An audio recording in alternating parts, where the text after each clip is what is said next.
So namaste again, and thank you very much for joining us this morning for our satsang.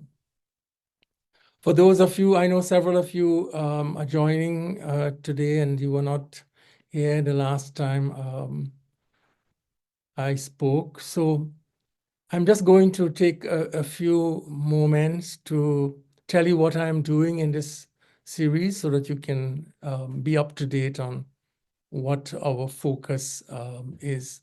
So in this series of lectures or discussions, this is the second one that I'm doing.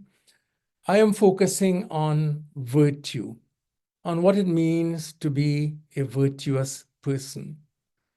My intention, however, as I said, is not to focus on virtue as an abstract concept, but to discuss how we could grow together into becoming virtuous persons in this world, how we could grow in goodness, how we could become embodiments of this goodness. And to help us understand what virtue means and what it means to become a good person, I am going to draw from the ideal in our tradition, and this is the ideal of the sant, or the santa, if you pronounce the last A vowel. A sant or a santa in our tradition may be a renunciant, but doesn't have to be. Sants are often persons who are immersed in family, in community, in profession. They have not turned away from the world. The word sant comes from the Sanskrit sat, which means truth or goodness. So a sant is an embodiment of goodness, of virtue, someone who exemplifies virtue. And we have many such examples in our tradition, including people like Sant Gyaneshwar, Sant Kabir, Sant Tukaram, Sant Tulsidas, Sant Meera, and others. The closest English word to sant is saint, although the meanings are not identical, since, especially in the Catholic Christian tradition, there is a formal process for designating someone as a saint. We don't have such formal processes in our Hindu tradition.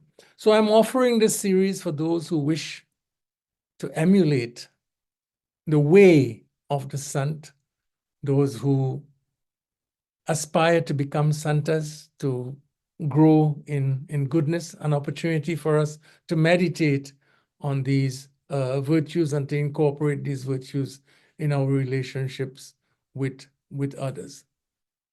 And as I said last occasion, I'm drawing particularly from the description of what it means to be a sant as discussed by Sant Tulsidas in various works, but especially in his version of the Ramayana, the Ramcharit-manas.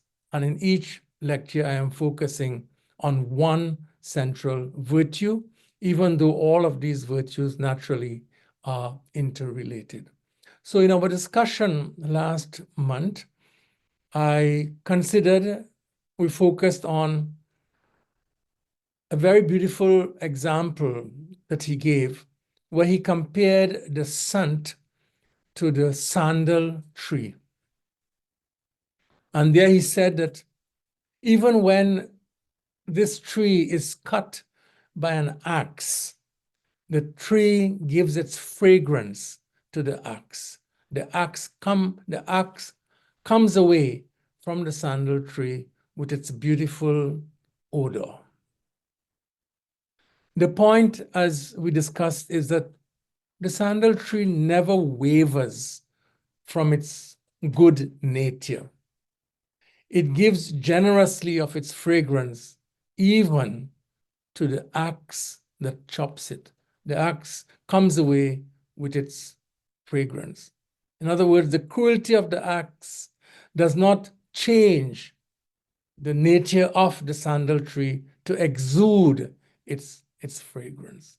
In a similar way, a sant does not become unjust because others are unjust, does not become cruel because others are cruel, does not hate because others hate, does not speak words of denigration and anger because others do. Like the sandal tree, the goodness of the sant is not altered or changed by the absence of goodness in others. The sant is always faithful to who she is, who he is.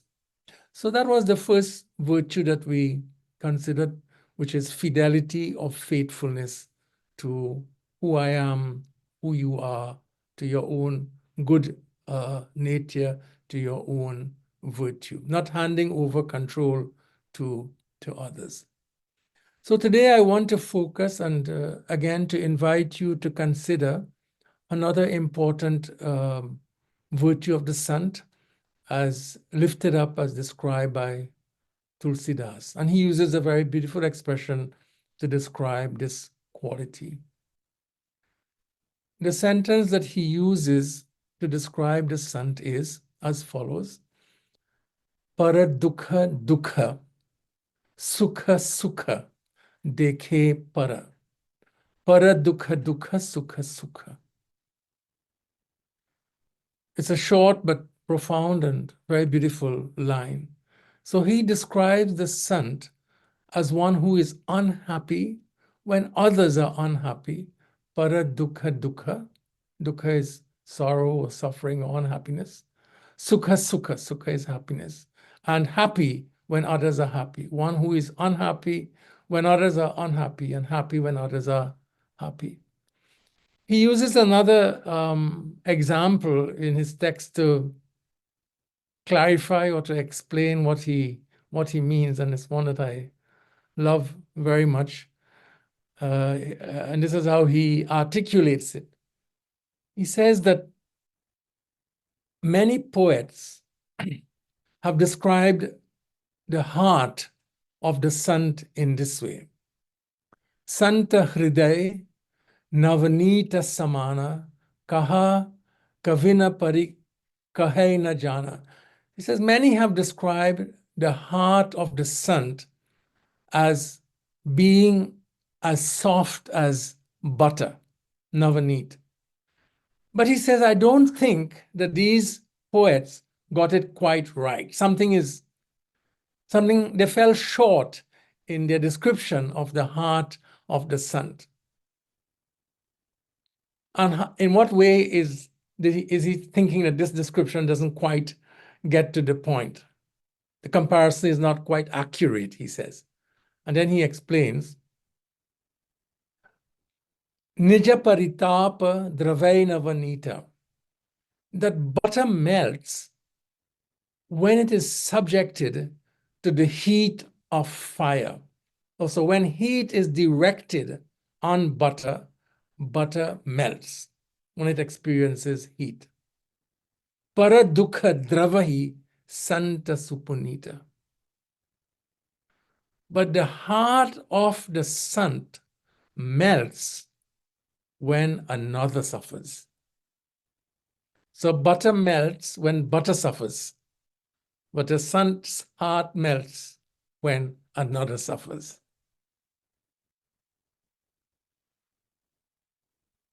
Para dukha dravahi santa supunita.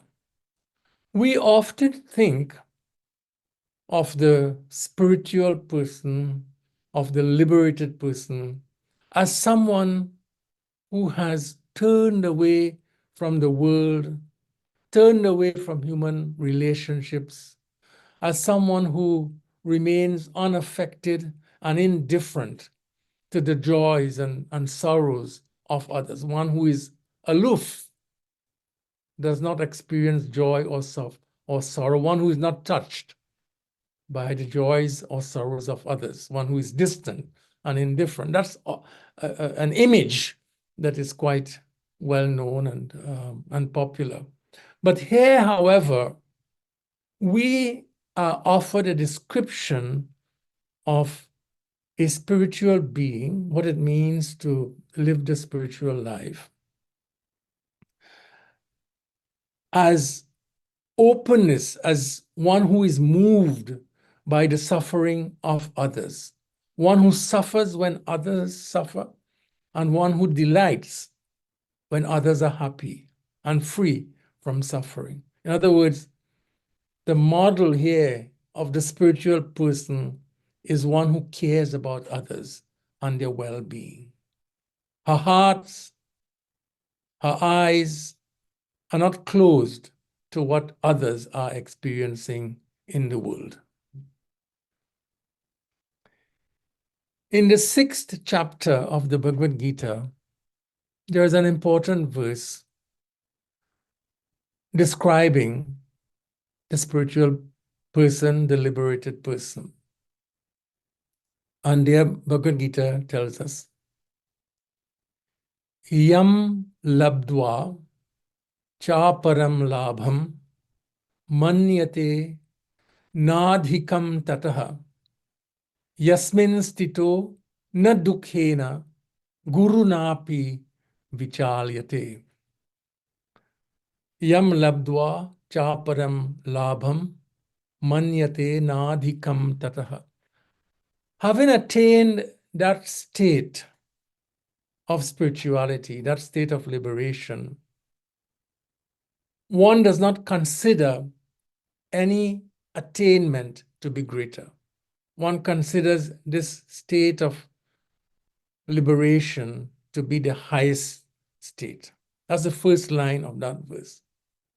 Yasmin stito, and remaining in that state, Yasmin stito, na dukhena gurunapi vichalyate. One is not shaken, vichalyate. One is not shaken by even the heaviest, gurunapi, dukhena. One is not shaken by even the heaviest of sorrows. Bhagavad Gita, chapter 6, verse 22. Now, most of the commentators on this Bhagavad Gita verse focus their remarks on the fact that the liberated person described here is not shaken by the greatest of sorrows. Guru napi vichalyate. But I think Tulsidas offers a very important clarification for us, one that is not often brought forward in these commentaries. And what is that clarification? While the liberated person may not be shaken by his or her own personal suffering, this does not mean that he or she remains unaffected by the suffering of others. And I believe that to be a very important clarification. This is a beautiful and necessary clarification that Tulsidas offers us about the Sant. In other words, freedom from personal unhappiness does not mean that one is not moved by the unhappiness of others, which is one of the distinguishing features of the Sant.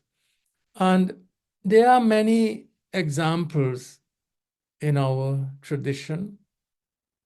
I would like to share with you one example. And this comes from the life of the well-known teacher, the great teacher, Ramana Maharishi. Those of you who may have read the biography of Ramana Maharishi will know that in the last year or months of his life, he suffered from a very painful form of cancer that started in his arm. And Ramana had several surgeries. I believe the first one was even without an anesthetic. But the cancer progressed. At that time, we didn't have many of the therapies that we have now to control the spread of cancer and even to heal. But in spite of the intense pain that he suffered on a daily basis, what is remarkable is that he never complained. And in fact, he had to console those who were troubled by his declining health condition. But at the same time, he never ceased to respond to the suffering of others. And I give you one example. A young woman was 25 years old when she lost both her husband and her only son. She visited the great teacher, Ramana, seeking comfort in her grief. And very soon, she became Ramana's disciple. With his encouragement, she adopted a daughter. And when the time was appropriate, she arranged for the marriage of her daughter, and who soon had a grandson, and she named her grandson Ramana. Tragically, one day, this young woman received the news by telegram that her daughter had passed away. She took the telegram in her hand and she raced up to Ramana's ashram. He took it from her, read its contents, and those who wrote about his life said he did so with tears flowing from his eyes. After the funeral of her daughter, this woman returned to Sri Ramana and she brought her grandson and she placed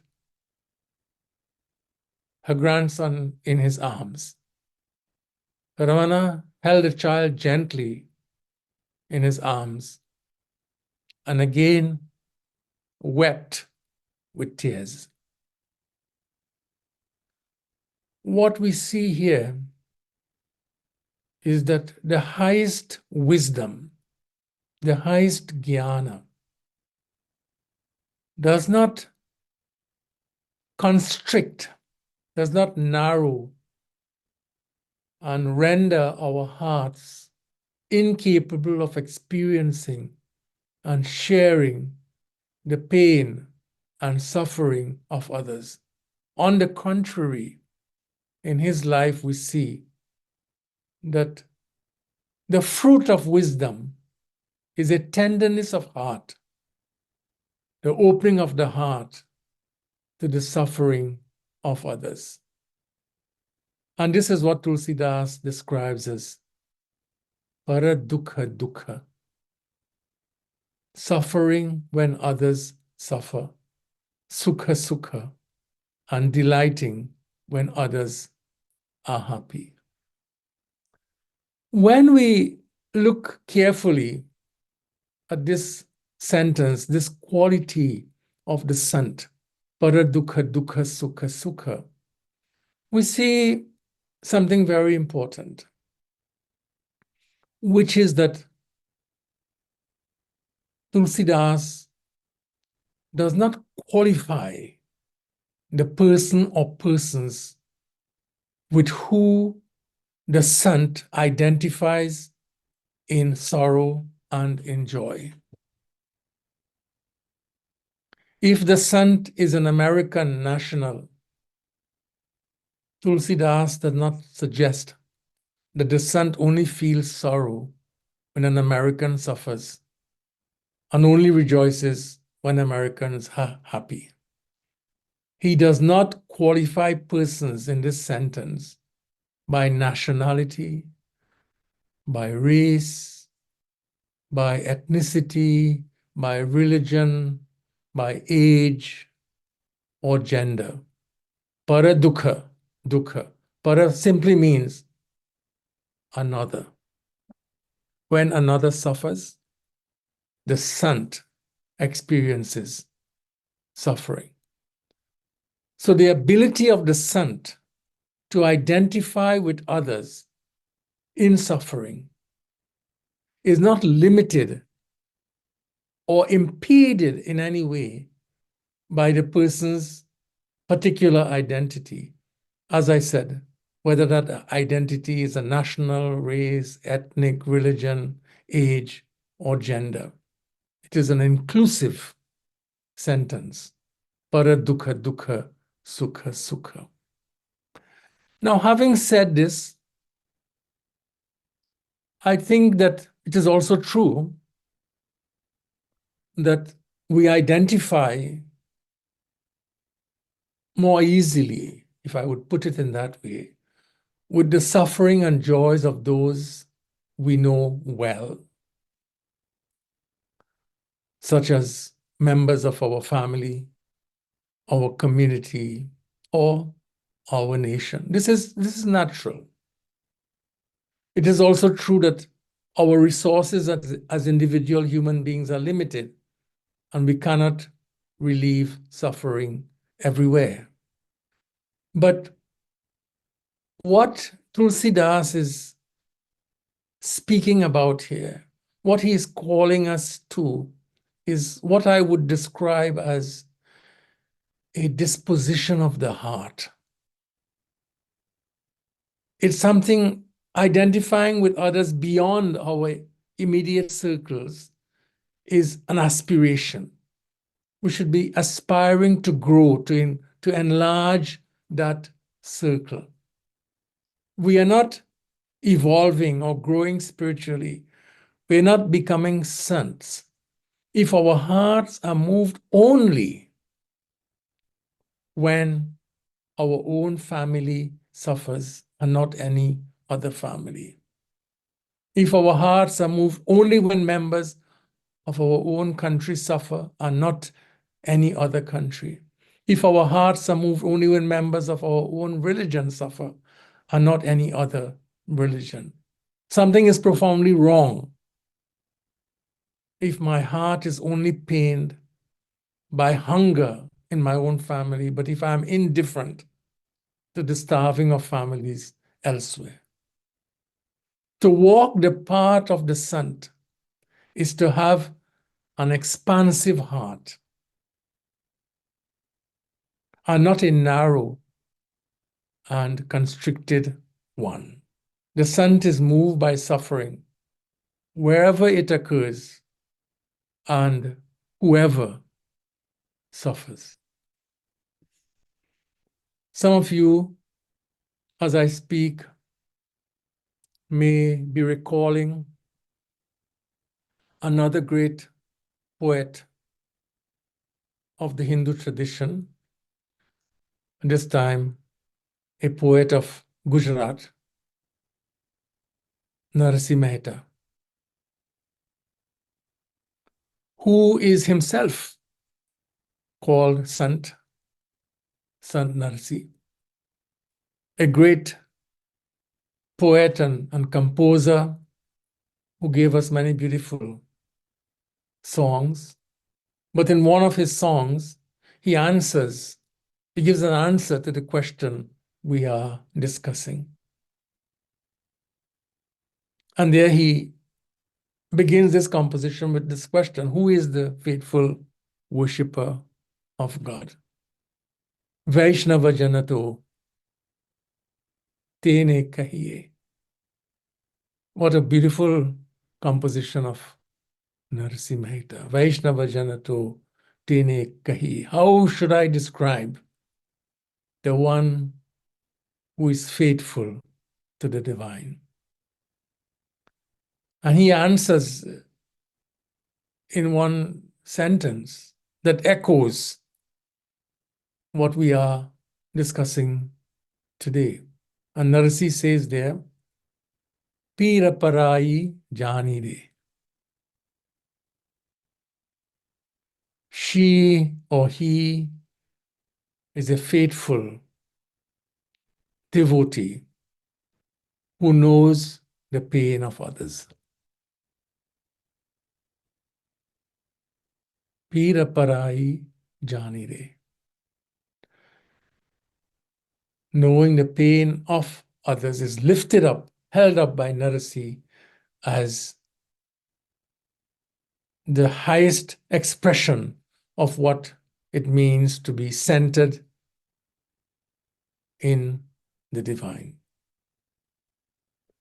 In the case of both Tulsidas and Narasinh Mehta, the knowing Jani De that he speaks about, the knowing is not just knowing about or receiving information about another's suffering.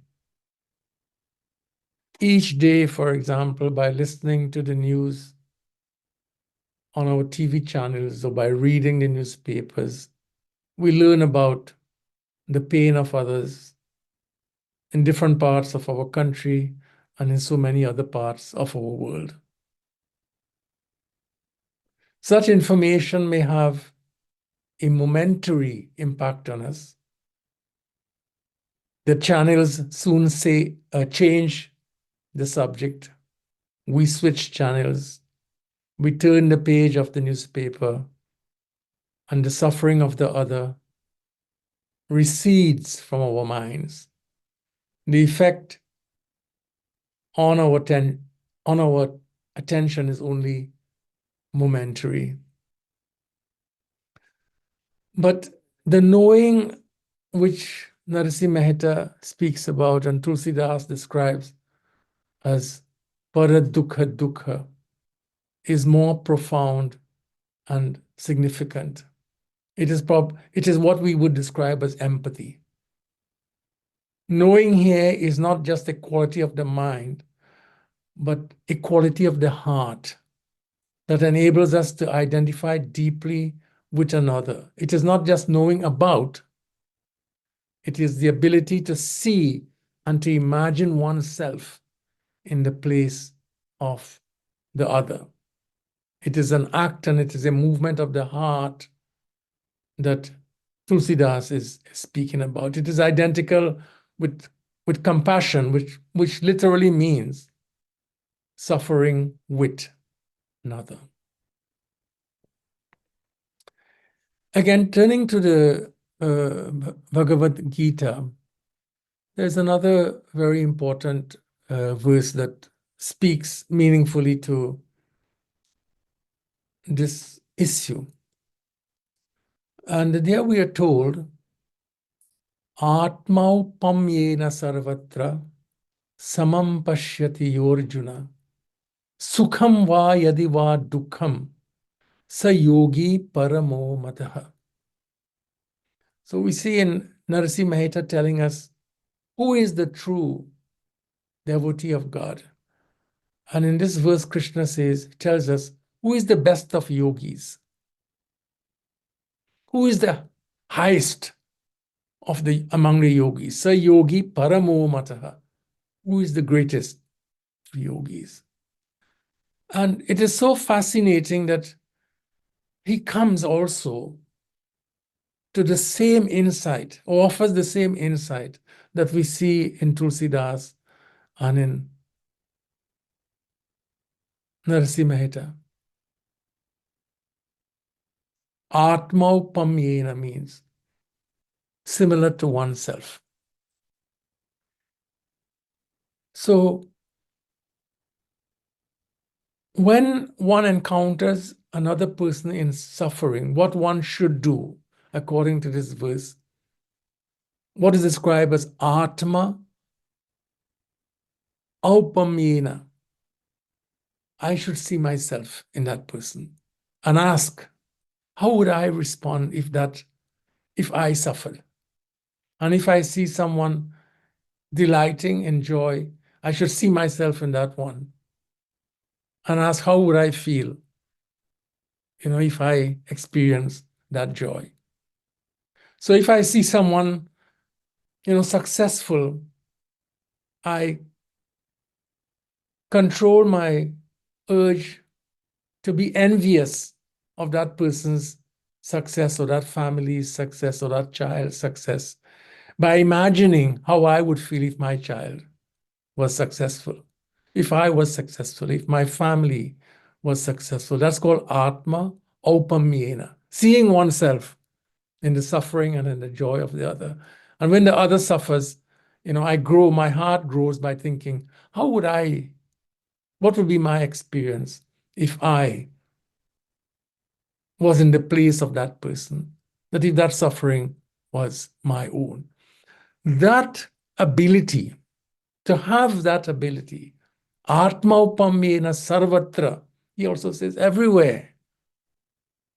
Samam Pashyati Yorjuna, the one who is capable of this, Krishna says, is the best of yogis. Is the best of yogis. In other words, he lifts up compassion as the virtue that makes for the culmination of the practice of yoga. This is the highest yogi. The highest yogi is the compassionate person. This verse, I think, also gives us a method for growing in the ideal of the sant. We have many beautiful Sanskrit words for compassion. And sometimes these words tell us, how in our tradition we understand the meaning of this virtue. I just want to share a couple of these words with you. We have the word anukampa. That's also translated as compassion, anukampa. And this comes from kapi, which means moving. So anukampa is the movement of one's heart for another. So here, compassion is described as the movement of the heart in unity with another. So when another suffers, that suffering is experienced in my heart. When another is joyful, that joy is experienced in my heart. Anukampa, the movement of the heart in unity with another. Of course, we are more familiar with karuna, which is also translated as compassion. It has a very beautiful meaning. Karuna is to place one's heart in another. What a wonderful word, to place one's heart in another. Again, points to unity with another. Karoti mana anukulyaya, placing one's heart with another. It reinforced in the Bhagavad Gita's verse. All of these meanings are complementary. The movement of the heart, that is described in these beautiful words, anukampa or karuna, the inward movement of the heart naturally expresses itself outwardly in action as far as possible, as far as we are capable of relieving suffering. So this is why, Narasinh Mehta in his own song, when he asks, who is the one who is centered on God, he says, Pira parai janide, the one who knows the suffering of another, and immediately adds, para dukhe upkar kare, and acts and engages in action to relieve that suffering. Para upkar kare, mana abhiman na anere, without any wish for personal reward, acting only to relieve that suffering. And Tulsidas also, in his own text, speaking about the sant as para dukha dukha, one who experiences the suffering of another, adds Ram Bhagat Parahit Nirat Paradukha Dukhi Dayal. That the one who is centered on God is always active. Parahit Nirat is always active in the work of removing suffering in the world, in the work of overcoming suffering from a place of compassion. They do not cause suffering to others, but suffer in order to free others from suffering. Something I'll speak about in a future lecture. So what is very clear from this line that I shared with you from Tulsidas is that growth in spirituality, growth in the religious life, is not growth in indifference and an uncaring attitude towards our fellow human beings. It is not withdrawal from the world. It is not building an unemotional wall around ourselves that insulates us from what is happening in the lives of others. It is unfortunate that we do have that impression that the closer we are to the divine, the further we are from the world, the further we are from human relationships and from concern about others. This is an unfortunate view that is still present. You know, the idea that in order to go closer to God, we have to turn our backs to the world and turn our backs to our fellow human beings. But in describing the sant, as we see here, Tulsidas is reminding us that compassion, the readiness to alleviate suffering of others, are the heart of what it means to live out that religious life. It has both an inner and an outward dimension that are complementary. The inner is the movement of the heart in compassion and empathy, and the outward is the expression of that in action. So the transformed heart expresses in outward action for the overcoming of suffering. As I close, I think I wanted to speak about this as a virtue of the sant because I think we live, unfortunately, in a time when the constricted heart is encouraged and praised. We are encouraged to put the interests of our own nations, for example, above the interests of all other nations, even if such narrowness causes suffering.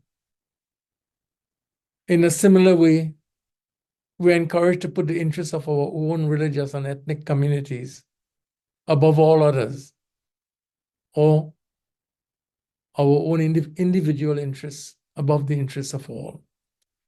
I don't want you to misunderstand me on this point. National and personal interests are important, but not when these are encouraged and pursued in ways that are reckless and disregard the suffering of others. But there is a movement towards my well-being, my nation's well-being, well-being of my own tradition above all others. And this is not what is the ideal of our tradition, and this is certainly not what is the ideal of what it means to be a virtuous person. The way of the Santa is the way of heart expansion, growing in empathy, growing in compassion, growing in unity, seeing more clearly our connectedness, our unity with others. For many of us, the circle of our concern extends only, it's a small circle. It may extend only to members of our immediate families. We are moved by their joys and their sorrows. For others, it may be a little bit larger. It may extend to the religious group, the ethnic group, the nation. And there is nothing wrong in loving and caring for one's family, one's fellow citizens, those who share, with whom we share religious tradition. The point is that our concern should not stop there. It should not be circumscribed. To become a santa, to grow spiritually, is to expand the heart in love. And so the ideal that is offered to us in our tradition is to strive for a love that is without boundaries, a love that is not inhibited by geography, by nation, by language, by culture, or by ethnicity. This is the ideal of the Santa. And this is what our journey should be if we seek the life of virtue, the life of goodness. This is what, my dear sisters and brothers, I wanted to share with you as another quality of the Santa. It's an easy line to remember. Para dukha dukha, sukha sukha. When another is unhappy, I experience in my heart unhappiness. When another is joyful, I experience joy in my heart. Para dukha dukha, sukha sukha. And then last month we spoke about a beautiful example of the sandal tree that is always faithful to being virtuous and goodness, even when that virtue is challenged by another. When we meet again next month, I would focus on a third quality of the sant that we may be able to emulate, but I will stop here and invite your thoughts, your reflection on what I shared with you this morning. Anant? Shashi, please. Thank you very much. Enjoyed it greatly. As usual, you make one important point and stress it in such a way that easy to assimilate and hopefully motivate individuals to the action. It reminds me of a couple of stories. There's so many stories to share. Only two of them. One of Mother Parvati, another is Venkatesha. Remember, this is how the mother really teaches the child. Ganesha, who always liked to dance, was playing with a small cat outside and was getting upset because cat was not dancing the way he was trying to teach the cat. And they were fighting because he was not listening to him. And in that process, cat got a little bit hurt. And then he finally gave up on him and that cat and got inside the house and saw his mother bleeding from her face. And loving as he was for the connection, she said, "What happened, Mom?" And she hugged him and gave him a big hug and said, honey, you hurt me outside. And then trying to impress on her, on the Ganesha, that even though it was cat, which was not the same species as human being, hurting that particular cat itself was hurting her because she was able to empathize with that cat. It was teaching the young Ganesha as a value of empathy. It's a beautiful way of expressing and teaching. That's how the nurturing of a mother goes to the child. The second story I'll share and stop is the story of Venkatesha, where he finds that his arrogant pujaris were beating up the devotees who had arrived at the temple to pray Venkatesha and beating them up because they didn't have enough money to do the puja. And as they came inside, saw Venkatesha bleeding from his face. And asking Venkatesha what happened, he said, "You just beat me up." Venkatesha identified with his devotees as part of himself and bleeding from the face. So if you come to any Venkatesha temple around the world, you'll always find a band-aid around his chin. That's the significance of that particular story. So I could tell so many stories, but so beautifully done by you today this morning. Thank you very much. Thank you so much for those beautiful stories, Shashi, that reinforce the theme of our discussion today so much.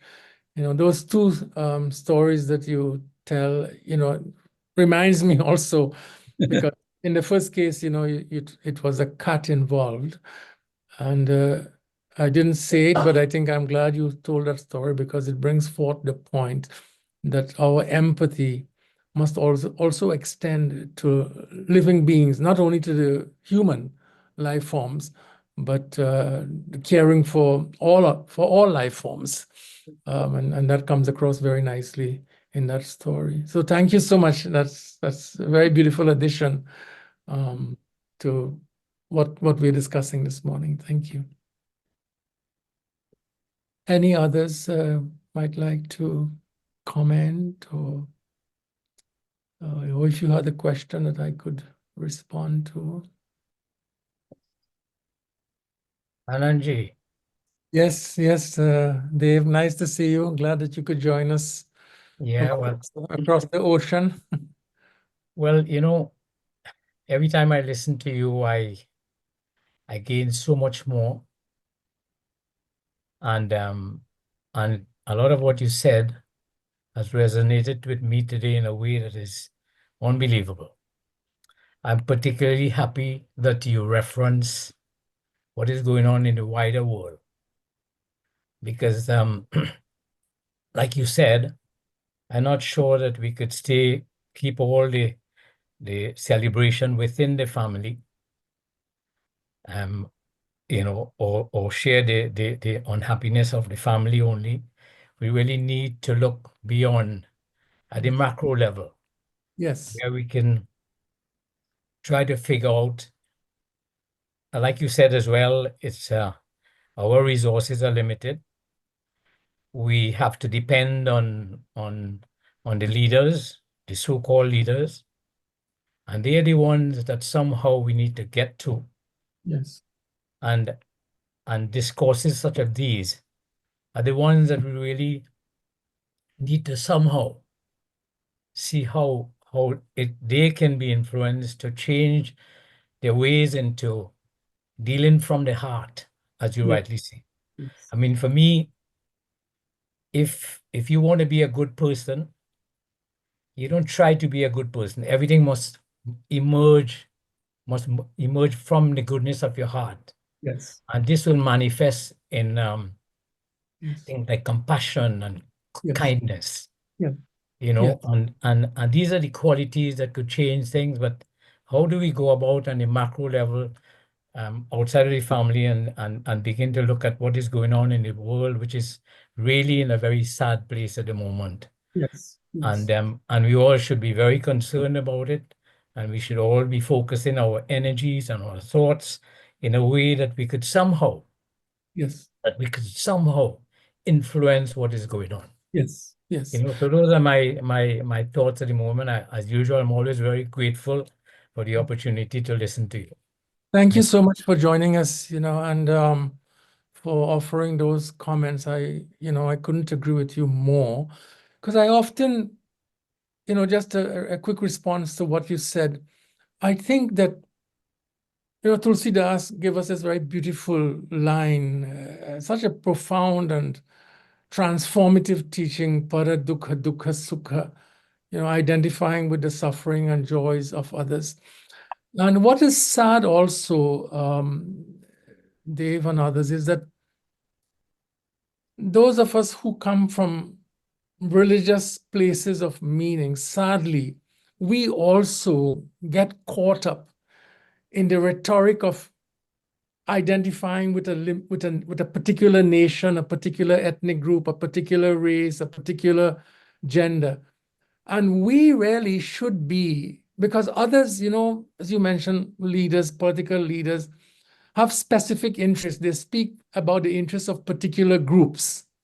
But when we speak from a religious place of meaning, I think we have a responsibility to be the moral voice for human beings everywhere, Wow. and not for a particular community, because we are in a unique place. And even when sometimes, we might not have the resources, as you rightly acknowledge, to make great political or economic changes, we always have the ability to be a moral voice, to bring a moral consciousness, a moral conscious, to be the moral conscience of the state, and to speak for those who suffer. I think that's our primary response. We can always do something. We are not helpless. So thank you very much for that comment. I appreciate very much hearing that. Ananji, can I ask a question? This is Nika. Yes, please go ahead. That it was just beautiful listening to you. I have two-part question. One is, I was recently talking to a Hindu religious leader who happens to be Indo-Caribbean about getting involved in work from a Hindu perspective for social justice in the broader world. And this person said to me, they're completely in their heart, with this mission, aligned with such a mission, but their immediate work has to be in the Hindu community, particularly in the Indo-Caribbean Hindu community. And that comes first. And doing work at this broader level will jeopardize some of the immediate work that has to be done within the community. And as I was listening to you, I just wondered if this person were here among us, if there would be a bridge that could be made from the work immediately at hand within our own family or community to that broader mission. And how do we make that bridge? And how do we bring people along? We need the best of our Hindu thinkers, visionaries, sants, to have that broader scope, vision, and generosity to apply their wisdom to the bigger mandate. And as you know, I try and bring people along, and so I'm thinking about this particular Hindu religious leader. And then second part question, I'm remembering Swami Agnivesh, who was close to us both and perhaps others in this gathering. And Swami Agnivesh always talked about not just humans, but also the other species. And one of the many loving arguments I had with him over the years that I knew him was around fishermen. Fisher community was an example of this, that he wanted everybody, he wanted me in particular to never eat eggs. This was one thing. I sometimes eat eggs. He wanted me to stop. And when he went into communities that were in particular fishing communities, he asked them not to fish. And I would say, Swamiji, you cannot ask a fisherman not to fish. That's not okay. And we would have our argument. But how do you, if you were having that conversation with him, what would you say? Well, thank you so much for joining us this morning, Sweet. I really appreciate it. And I never expect easy questions from you. So and that's a very great gift. That's a great gift. I appreciate that. On the first question, I know that many would say, that we must focus primarily on the well-being of our own communities, in this case, our own temples, our own particular lineages. But I don't think that focusing on, the well-being of one's own community, one's own temple, one's own group should be construed in a way that asks us to ignore the larger community. I think they are complementary. In fact, when there is a fire, and if the fire is all around, you're not going to protect your own house. The fire has to be addressed. So I think it's unfortunate that some, and you're quite right, take that kind of very limited view and see the focus on their particular institutions or communities as something that they have to do at the expense of the well-being of the larger community. In fact, you know very well that love to quote that important text from the Bhagavad Gita, where Krishna, Loka sangrahame vapi sampashyan kartumarhasi. And even when, in all things that you are doing, even when you're focusing on your own interests or the interests of your community, we cannot ignore the well-being of the larger community, the Loka sangraha. This is very important. These are complementary.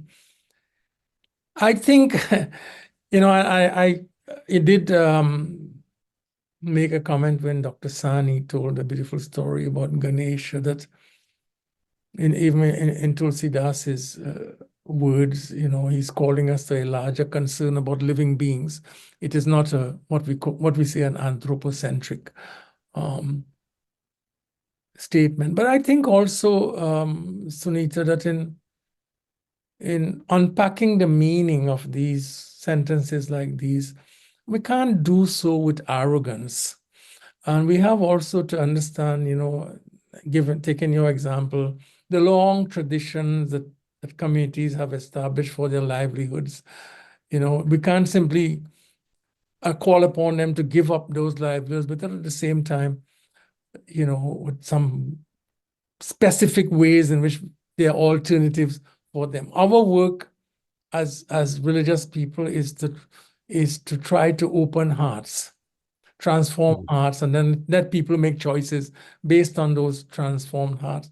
But I don't think it is our responsibility to from a place high above, to proclaim to them, to dictate to them what should be or what is appropriate livelihood, unless we are asked that kind of question. I think we should go about that work also with great love and with great compassion, because some livelihoods have been long established and there are no easy alternatives, as you know so well, in some parts of our world. So we should never be top down on these matters, but always engage with such communities by listening even more than we speak.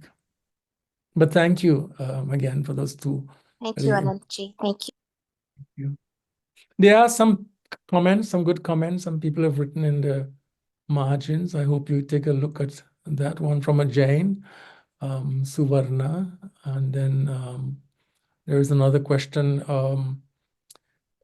Yes, it is true, that we are limited in what we can do. Sometimes we can't always reach out across the globe. And I acknowledge those limits.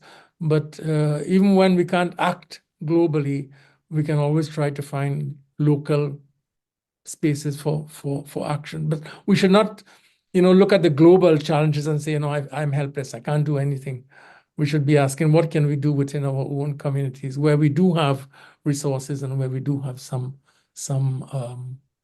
outreach. The thing is, I get so many questions boiling in my brain after listening to you sometimes. That's good. That's good that I am. So, is compassion a learned quality or a natural genetic quality in the person? Quick answer, a very good question. I think that we have all the capacity for compassion as a disposition. We have the ability to be compassionate, but I think that it has to be nurtured also, Arunji. So it's both nature and nurture. Both. We have the gift to be compassionate people, but the ability to express that compassion, to nurture, depends on the impact of our families. First of all, on us, our fathers, our mothers, the elders in our family, how they raise and nurture us, and of course, the process of socialization. So a short answer to the question, I think, is both nature and nurture. We have the capacity, and that has to be nurtured and to be able to find expression. And do you think that compassionate person is taken advantage of easily? It could be, but compassion doesn't mean weakness. That's a very important thing. To be a compassionate person, it doesn't mean that it's not the same as allowing yourself to be trampled by others, to be exploited. That would be a foolish, if I would say so. That would be a naive form of compassion, and that's not what I think. We want to have a balance of compassion and strength. Both are necessary. So we must be compassionate, but at the same time, we should not allow ourselves to be walked over by others. You know, Ramakrishna used to tell that tell that famous story. I'm sure Shashi knows that knows that story. It was in response to your kind of question about this. You know, there was this. I'm inspired by Shashi to tell this story because he's told such good stories. There was this snake, you know, living on the roadway near to a temple. And when people would be walking to the temple, sometimes the snake would come out of his hole very quickly, and it bit a few people.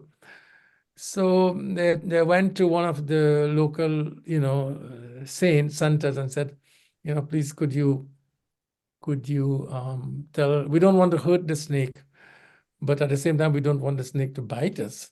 So could you please talk to the snake and convince the snake not to attack anyone walking on the path to the temple. So the Santa went to the snake and said, you know, please don't attack people going to the temple. So the snake stopped attacking them. And then a few days afterwards, the Sant was going to the temple, and he stopped to see how his snake was doing. And the snake, he found the snake, and the snake was badly beaten and bruised up. So he asked, you know, what has happened? And he says, well, this is what has happened. I followed your advice. You told me don't bite them, and now they have all turned on me, and see, you know, they beat me very badly and smashed up my body. And then the son said to him, you know, I am sorry. I should have explained myself a little more to you. I told you not to bite, but I didn't tell you to stop hissing. I didn't tell you to stop hissing. I told you don't bite. So that, I mean, I tell that story, Arun, because it doesn't mean that, you know, compassion doesn't mean allowing oneself to be trampled upon or to be exploited by others. We have to be wise also as we practice compassion. At the same time, we should not cease to be compassionate. I think these two things are compatible. Resistance and also compassion. Please join me in this closing prayer, and I wish all of you and your families well. Even with all the challenges that we face, even with all of the disappointments, private and public, we have to be faithful to our values, and we have to continue to live on the basis of our deepest moral commitments and moral values. So let us conclude with this beautiful prayer from our tradition, in keeping with what we discussed about identifying with others in suffering and in joy. Om Sarve Bhavantu Sukhinah, Sarve Santu Niramayaha, Sarve Bhadrani Pashyantu, Ma Kaschit Dukha Bhag Bhavet. May all be happy. May all be free from oppression. May all be filled with goodness. May there be an end to suffering. Om Shanti, Shanti, Shanti.